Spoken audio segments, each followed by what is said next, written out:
Hey, what's up, you guys? We're back with another one, and we're going to be continuing off of last week's topic, which is going to be investment vehicles and different types. Okay, so this is going to be a quick explanation. We're not going to get too in depth with any of these, because believe me, we can do a lot more. But these are just the bare pros and cons of all these different investment vehicles that I have been dabbing in as of late.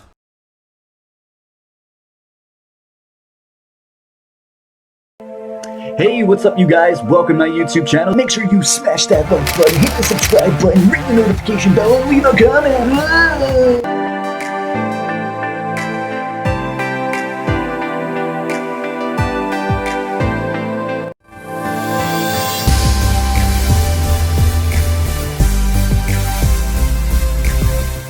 Long story short, okay, a bond is a loan given to the government from an investor, and the government will then pay that investor over the period of time that they have that loan.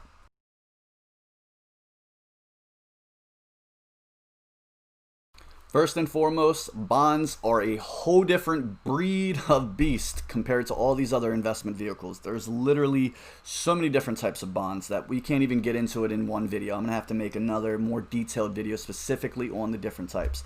But just so you know, okay, there's many different types of bonds. It's very in-depth. You got callable bonds, you got zero coupon bonds, treasury, agency, municipal, corporate, mortgage-backed securities, high-yield bonds. The list goes on forever. I went down this rabbit hole.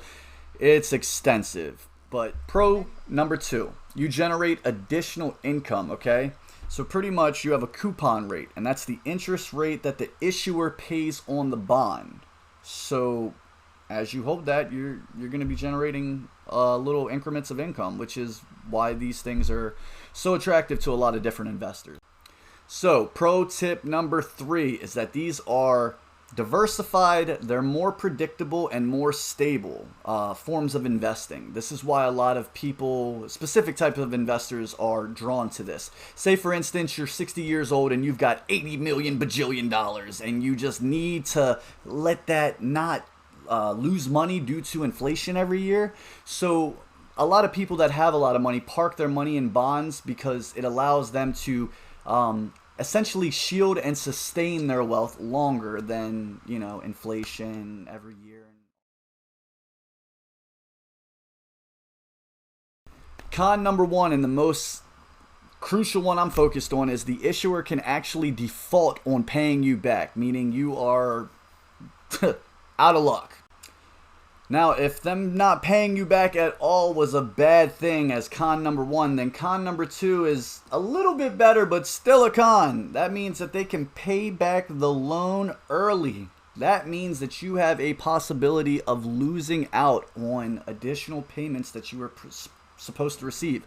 So hypothetically, if I buy a bond for $200, the face value of it is $200. They tell me in 10 years, bring this back, and that I will get my $200 back. But for every year, they're going to pay me $25, not including that end $200 that I initially forked out. Cool. Sounds great, right? Just forget about it, and every year collect an extra cool $25 for doing nothing. That sounds great, but, you know, if I kick out the $200 and, you know, year 1 they give me $25, and then the next year they just give me $200, I've only made a profit of $25. You know what I mean? I've lost 9 years of receiving additional income. So, yeah.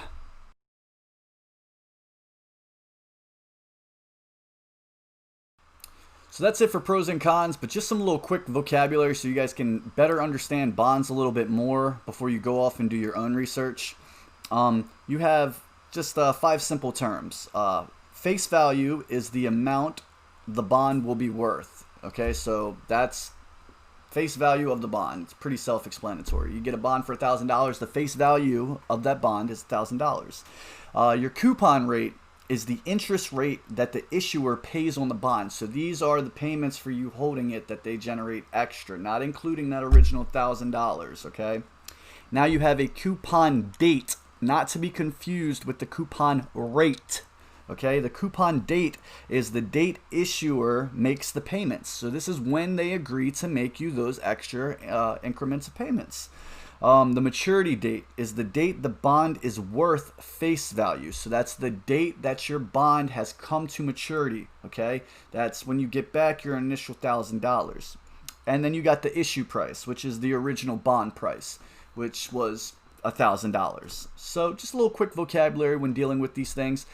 As I said, these things are a beast. This is a very, very, very not extensive video at all. This is barely just scratching the surface of what bonds are. They are such a beast of a machine. And I didn't even know until I started getting into them, like, oh my gosh, wow. Like, what did I do to myself? Like, oh my gosh, this is...